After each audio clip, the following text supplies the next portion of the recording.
Avant que nous tournions aux questions, le gouverneur Macklem va prononcer une déclaration préliminaire, and after his opening remarks, Governor Macklem and Senior Deputy Governor Carolyn Rogers will be happy to take your questions until about 11:15 or so. Alors, Monsieur le Gouverneur, à vous la parole. Thank you, Paul, and good morning. I'm very pleased to be here with Senior Deputy Governor Carolyn Rogers to discuss today's monetary policy report and our decision. Today, Governing Council held the policy interest rate at 2 3/4%. This decision reflects three main considerations. First, uncertainty about U.S. tariffs on Canada is still high. Discussions between Canada and the United States are ongoing, and U.S. policy remains unpredictable. Second, while U.S. tariffs are disrupting trade, so far Canada's economy is showing some resilience. And third, inflation is close to our 2% target, but we see evidence of underlying inflation pressures. Aujourd'hui, le Conseil de direction a maintenu le taux directeur à 2,75%. Cette décision reflète trois grandes considérations. Premièrement, l'incertitude au sujet des droits de douane imposés par les États-Unis au Canada est encore élevée. Les discussions entre les deux pays sont en cours et la politique commerciale américaine reste imprévisible. Deuxièmement, même si les droits de douane américains perturbent le commerce, l'économie canadienne montre une certaine résilience jusqu'à présent. Et troisièmement, l'inflation est près de notre cible de 2%, mais on voit des signes de pression inflationniste sous-jacente. Today's interest rate decision is accompanied by our July monetary policy report. And as in April, we decided not to present a conventional forecast for growth and inflation. U.S. tariffs are still too unpredictable to be able to provide a single forecast for the Canadian economy. So we present three scenarios.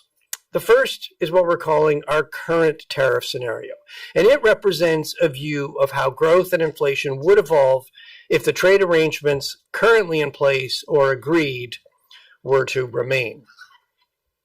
The two other scenarios examine how things could play out if tariffs escalate or if they de-escalate from where they are now. These three scenarios are designed to capture the uncertainty around U.S. trade policy. There's also uncertainty about how businesses and individuals in Canada and the United States will adapt to this new trade environment. The increases we've seen in U.S. effective tariff rates are less than what was threatened, but they are still outside post-war historical experience.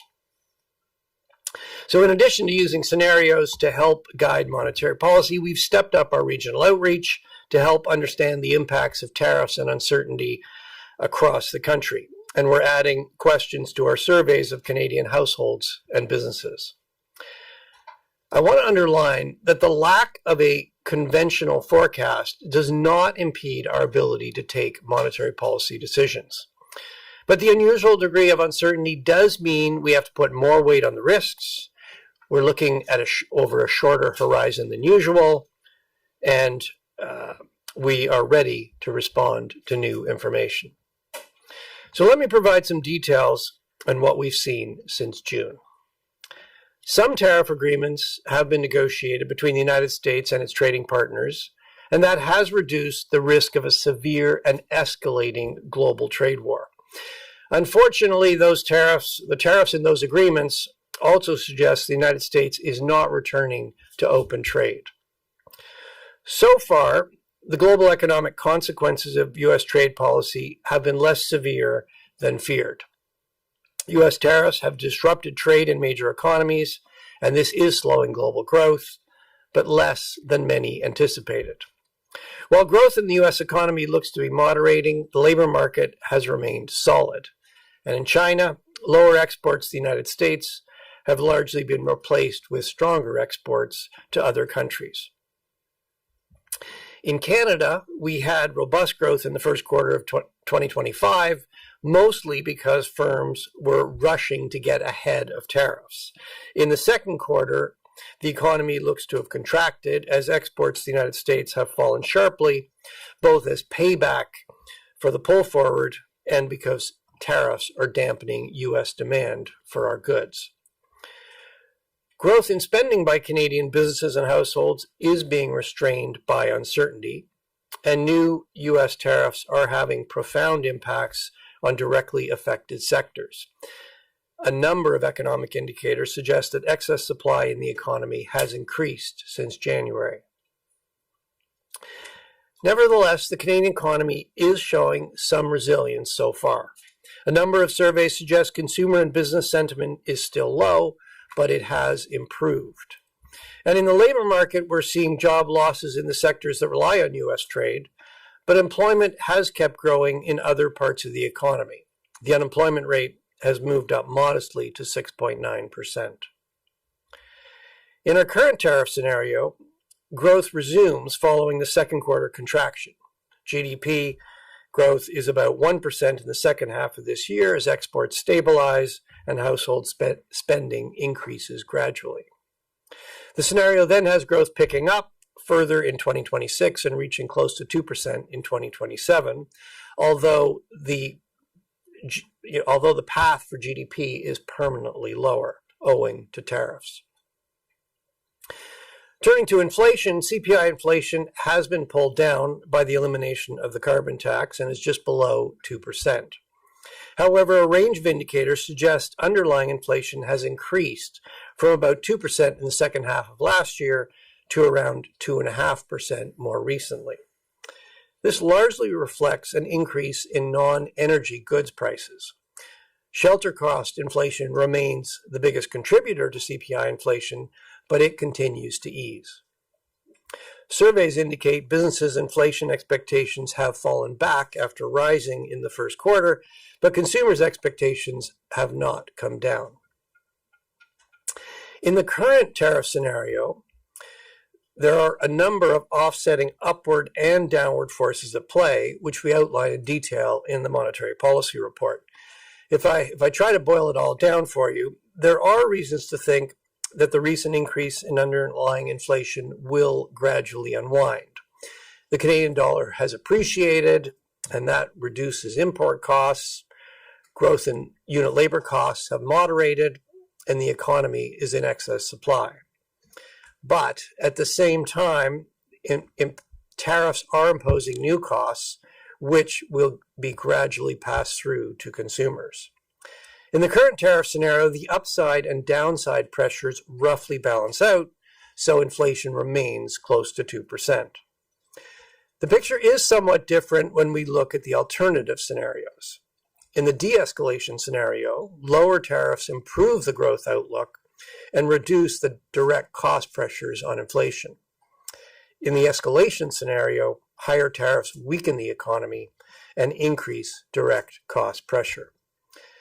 There's also uncertainty about the impact of tariffs.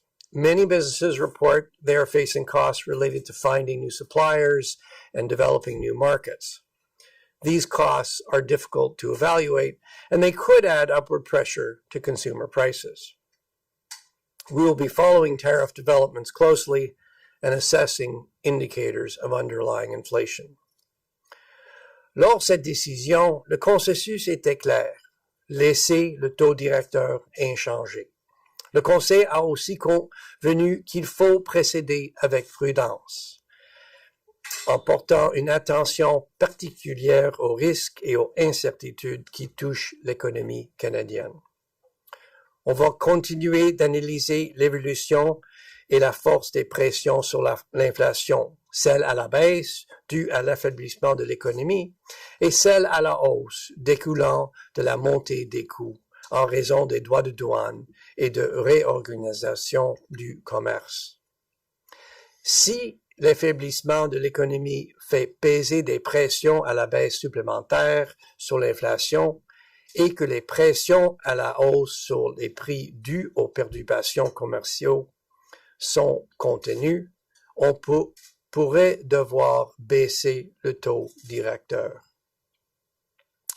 At this rate decision, there was a clear consensus to hold our policy rate unchanged. We also agreed that we need to proceed carefully with particular attention to the risks and uncertainties facing the Canadian economy.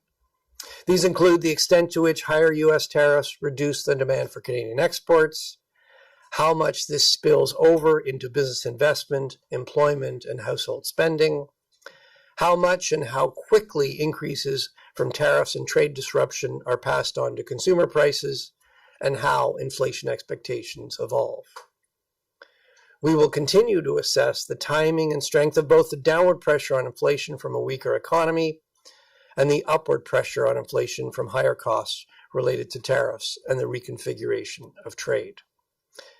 If a weakening economy puts further downward pressure on inflation and the upward price pressures from trade disruption are contained, there may be a need for a reduction in the policy interest rate. We are focused on ensuring that Canadians continue to have confidence in price stability through this period of global upheaval. We will continue to support economic growth while ensuring inflation remains well controlled. And with that, the Senior Deputy Governor and I would be very pleased to take your questions. Thank you, Governor. We will go to questions now, and we'll start with those reporters who are here in Ottawa at the bank, after which we'll go to those who have joined us remotely. As usual, I'm going to ask you to please limit yourself to one question so that every media outlet has the chance to participate. If I forget to do so, please state your name and affiliation. For those in the room, please press the button on the microphone in front of you to activate it so that everyone can hear your question, and then press it again to turn it off once you are done asking. Avant de poser votre question, veuillez vous identifier si je ne l'ai pas fait, et comme toujours, libre à vous de poser vos questions dans la langue officielle de votre choix. So let's get started first with Paul Vieira from the Wall Street Journal, please. Good morning. Even if there's some sort of agreement reached between Washington and Ottawa by the August 1st deadline on the current tariff row, won't the pending review of the U.S.-Mexico-Canada trade treaty keep uncertainty elevated in Canada and thereby thwarting business investment and slowing household consumption for the foreseeable future? Paul, I would agree that, let's hope there's an agreement between Canada and the United States. Let's hope it's a good agreement. But yes, there is a sense that U.S. policy may well remain unpredictable. There is a sense that trust is not, it's going to be hard to restore trust.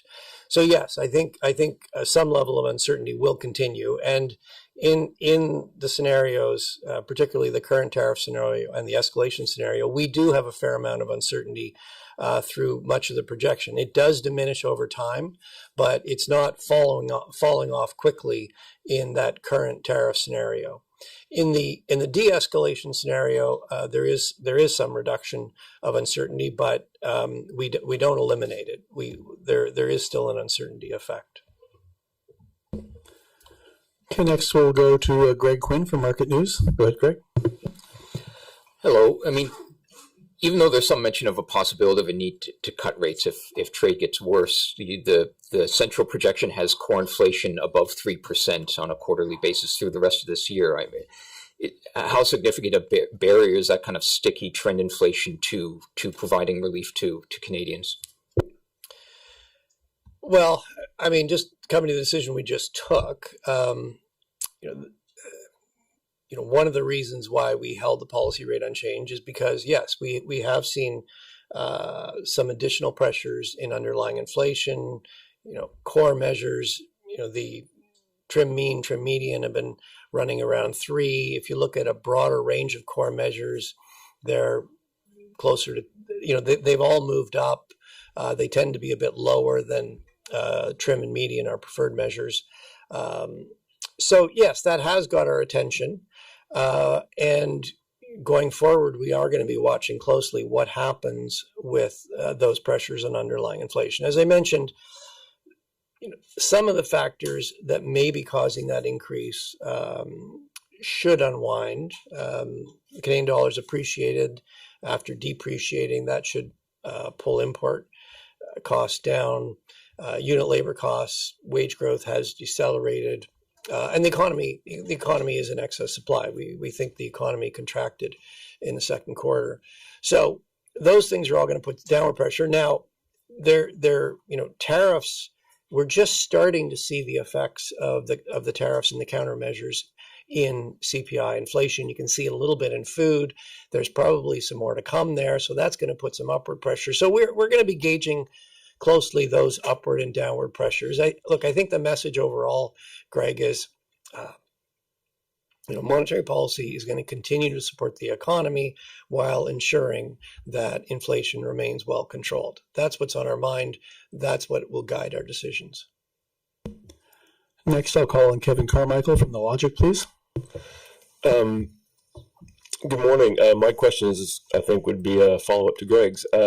Can the bank live with an inflation rate of around 2.5%, or is that still uncomfortably high? Well, the way I would put it is when we're taking our monetary policy decisions, we're really thinking about where inflation is going to go. So if inflation's currently 2.5%, but we think the evidence is suggesting that inflation pressures will unwind and we're heading back to 2%, yes, we're comfortable. If we think inflation pressures are building further and we're moving further away from the target, we're uncomfortable.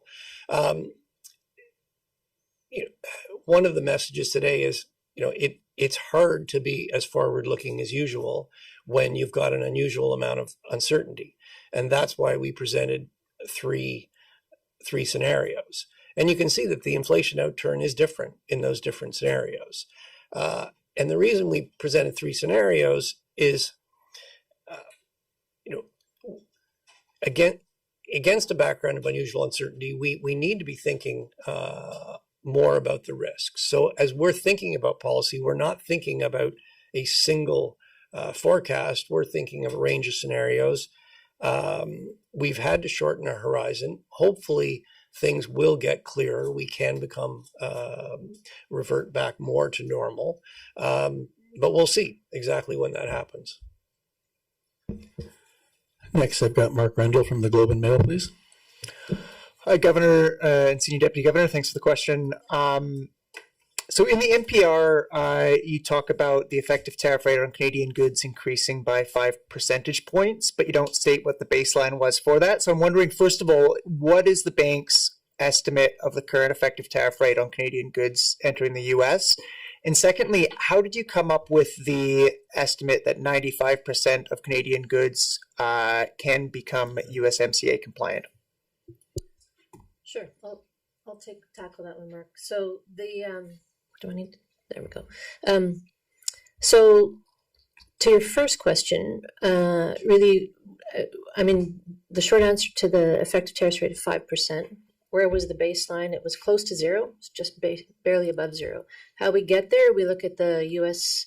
Census Bureau data, and then you look at the sort of composition of the goods coming into Canada, or coming into the U.S. from Canada, and you get to an effective tariff rate.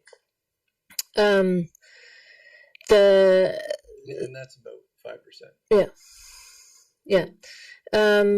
The 95% compliant, again, you have to look at the composition. And it's also a forecast. So there are exporters to the U.S. that qualify to be CUSMA compliant, but maybe haven't completed the paperwork. They're more motivated to do that now, so we expect more and more goods to become compliant with CUSMA.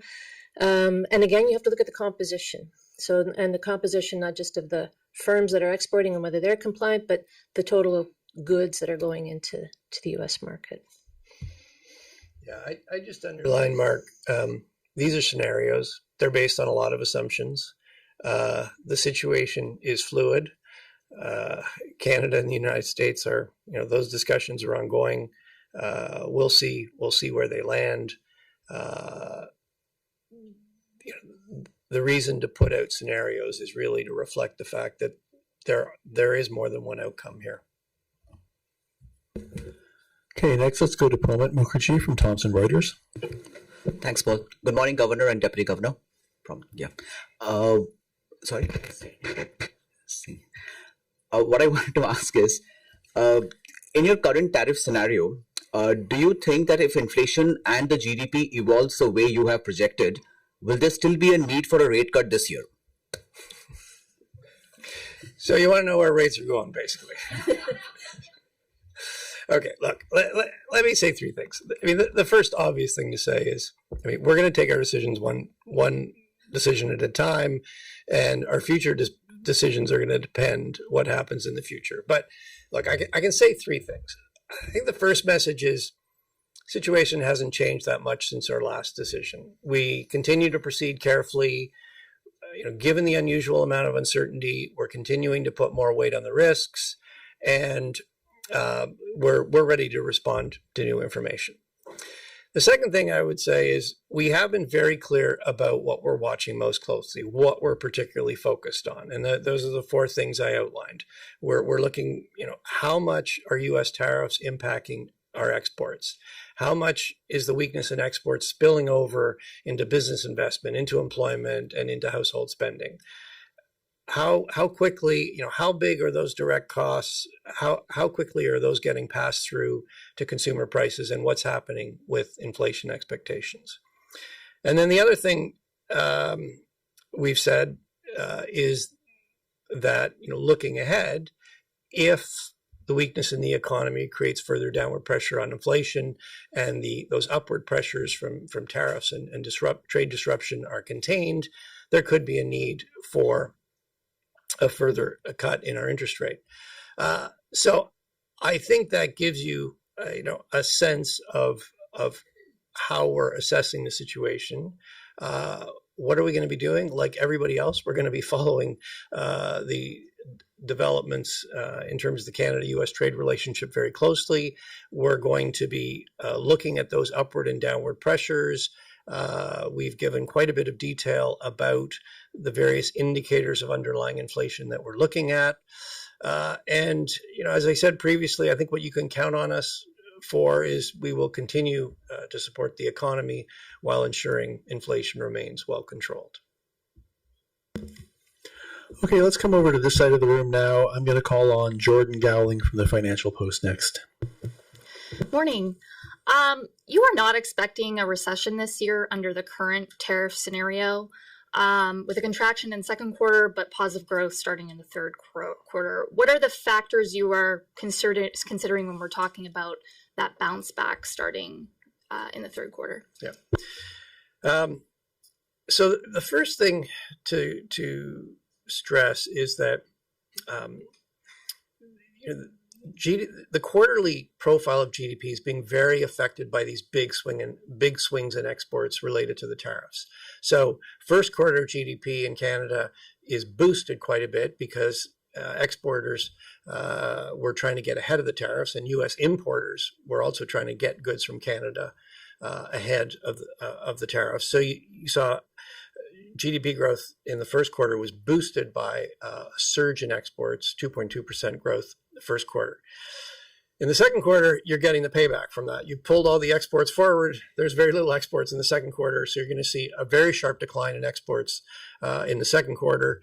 Interestingly, U.S. GDP came out this morning for the second quarter, and you saw a huge drop in U.S. imports that boosted U.S. GDP. Well, that big drop in their imports, that's a big drop in our exports to the United States. That's the flip side of it. So there is a very sharp deceleration in exports in the second quarter. That pulls growth negative, so you get a contraction in the second quarter. When you get to the third quarter, we're not expecting a big bounce back in exports, but having declined sharply, they shouldn't be again subtracting as much. So, and when you set exports aside, what you're seeing on the consumption side is you're seeing consumption is still growing. It's growing modestly. It's certainly being restrained by the uncertainty caused by tariffs, but it is growing, and we expect that to continue through the third and fourth quarters. So you get the third and fourth quarters, you get modest growth, I think is the message. You get a contraction in the second quarter, you get modest growth through the rest of the year. I mean, the second quarter's happened, it's over. You get modest growth through the rest of the year. And in that current tariff scenario, growth picks up further through 2026 and 2027. Okay, let's go to Mackenzie Gray from Global, please. Hi there. Back in early May, Governor, you said that you could expect, or you expect that there'll be some permanent scarring in the Canadian economy due to the tariffs. We're a couple months on now. There's been a lot of data. Things have evolved. What's your analysis on that situation? Do you think there are substantial impacts that have already been felt that won't be going away in the future? Well, if you look at if you look at the monetary policy report, actually, there's a picture. One of these things where a picture says 1,000 words. If you look at chart 27 and panels A and B, so it's on page, if you have a hard copy, page 48, 49. So what you see is, so in the current scenario and even in the escalation and de-escalation scenarios, growth goes down with the impact of the tariffs.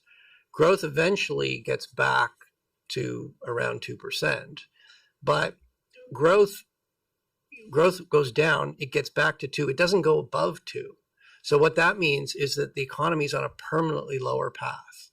So yes, I mean, unfortunately, the sad reality is that tariffs mean the economy is going to work less efficiently. It means there's going to be less income, so there's going to be less consumption. So yes, the economy will resume growing, but it'll be on a permanently lower path. And in that sense, yes, the tariffs have a permanent effect on the economy unless they're removed.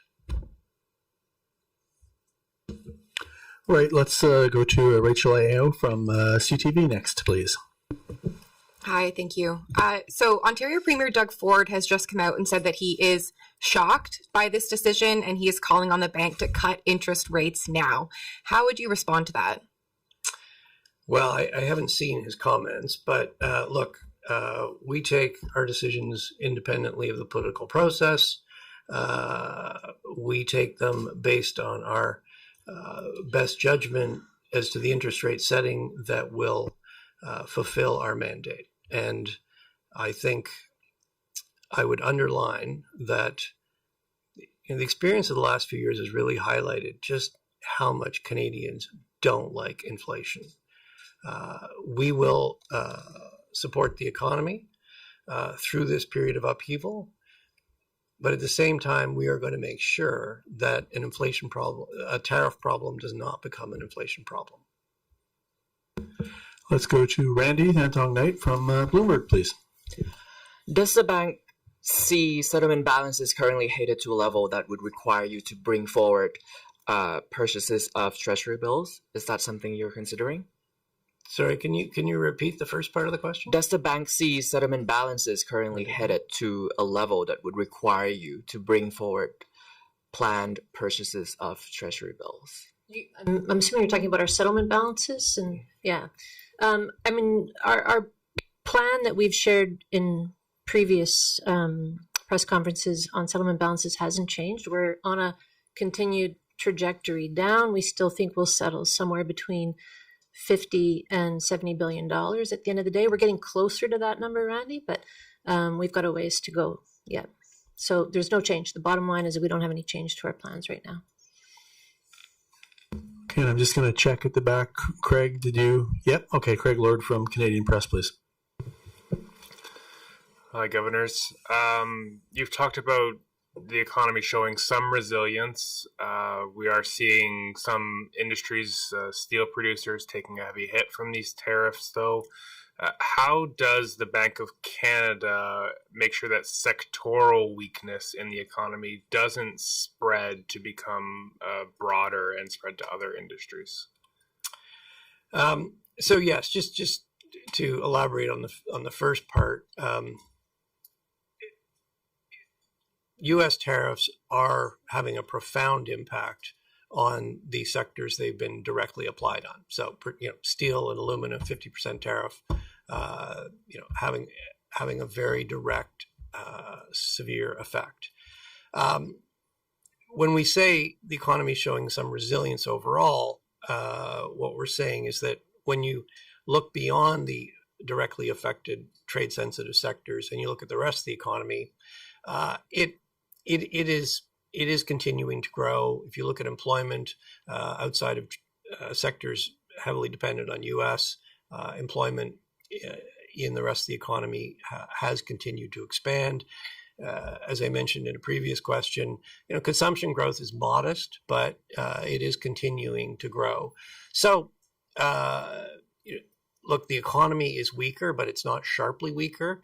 It is showing some resilience so far. And that really gets to the second part of your question. We will be watching closely what happens. Part of that is going to depend what happens with tariffs themselves, and that's why we produced these three scenarios. Hopefully we move more towards a de-escalation scenario, and we get a stronger bounce back in growth than we have than is in the current tariff scenario. But we've got to be alive to the possibility that, that's not the only possible outcome. Clearly monetary policy is not a tool that you can use to target specific sectors. That is something really that's more in the hands of fiscal policy. The government has introduced some policies to address the stress in particular sectors. We need to look at the economy overall. And yes, we're looking at exactly that. How much spillover are we getting from the most effective sectors into the rest of the economy? So that is something that will be very much a part of what we're looking at. And, really to getting to that forward-looking statement, if those spillovers are bigger and there's more downward pressure on inflation and the upward pressure from tariffs and trade disruption are contained, there may be a need to cut interest rates further. Okay, that's it for the folks in the room. We're going to go to reporters who have joined us remotely now. I'll just remind you folks on the line, come off mute only to ask your question, please, and then go back on mute as soon as you've finished. That way everybody can hear the response. I've got Max Sato, John McFarlane, and Rob McClister on my list. So let's go there in order. Max Sato from Mace News, please. Morning, Paul. Thanks, Governor. I was going to ask you a simpler question about what you told us last month, which is the only forward-looking, say, you have is proceeding carefully, and also you said being less forward-looking than usual. But I'd like to ask you a longer question with the context of recent shift in voter sentiment around the world. As we can see, voters have turned more right-wing in many economies, and that's reversing earlier moves toward more open global trade and immigration. We've seen that south of the border, and more in the most recent case in Japan, LEP and Komeito coalition lost majority in upper house too after their loss in lower house. It's a smaller party, fringe party, yet, but it's obviously people are choosing kind of a right-wing party saying Japanese first. And I'm just wondering if any uncertainty over trade rules is clearing up, and you could see this forward-looking. And but compared to the U.S., you don't have a prime minister tapping you on the shoulder, say, "Hey, I want you to just cut interest rates." Does that make your life and your job and your colleagues' job easier than your counterpart at the Federal Reserve? Okay, there was a lot in there. The answer is really I think I need a speech to answer the question. But look, starting first on the trade part, look, there's no question the new U.S. administration, President Trump, has dramatically increased U.S. protectionism. The effective U.S. tariff rate with the agreements that have been reached has increased significantly, and that is going to have an impact on the world economy. But even before President Trump was elected, trade has been shifting. Previous administration, the first Trump administration, the Biden administration, there were more restrictions on trade. around the world, trade needs to factor in national security in a way that it hasn't as much in the past. In the past, you could really optimize purely for efficiency. Now you have to think about national security. The world is fragmenting, and that is going to have an impact. And yes, obviously we don't weigh in on politics, but yes, some segments of society feel like they've lost out. That is having political consequences. So yes, the trade environment has been shifting, and Canada needs to think about its place in the global trading economy. We are very concentrated in our trade with the United States. We've been that way for a long time. I think there are opportunities to diversify our trade, and I won't get into the government's plans, but clearly they are articulating plans to try to reduce interprovincial barriers. That should help grow our internal market, help get goods to Tidewater so we can get them to other countries. These are the kinds of things we need to be thinking about. The message is the world is changing. All right, next I've got John McFarland from Yahoo Finance Canada. Go ahead, John. Hi, thanks for taking my question. This question is in the context of longstanding concerns about productivity. I'm wondering what the bank's thoughts around the plans for massive increases in defense investment, which are coming sooner than later. Does the bank expect them to help or hurt productivity, or do they see them as benign?